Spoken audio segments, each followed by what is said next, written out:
اليوم الثلاثاء 29 يوليوز 2025 غادي يوجه صاحب الجلالة خطابه الملكي السامي لعموم شعبه الوفي بمناسبة الذكرى 26 لاعتلاء جلالته عرش أسلافه المنعمين. خطاب العرش هذا يأتي في ظرفية عرفت فيه المملكة المغربية مجموعة من التحولات والمستجدات السياسية الرياضية والأمنية. على المستوى السياسي فقد أيدت العديد من الدول الغربية مبادرة الحكم الذاتي بالصحراء المغربية، نذكر منهم الولايات المتحدة الأمريكية، الولايات المتحدة، فرنسا، إسبانيا والبرتغال. على المستوى الأمني أشادت العديد من الدول بالمنظومة الأمنية المغربية واستراتيجيتها التفاعلية في العديد من القضايا.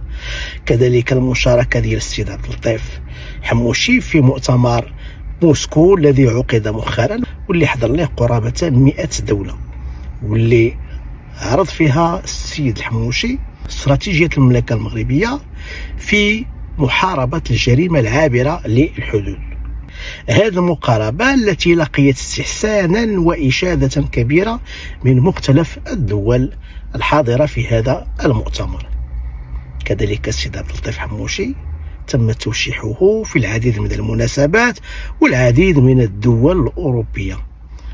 إذن هذه كلها تحولات التي عرفتها المملكة المغربية، وبالتالي فخطاب العرش أكيد أنه غادي يشير للأمور، خصوصا النجاحات الدبلوماسية والأمنية على المستوى الوطني والقاري وكذلك الدولي.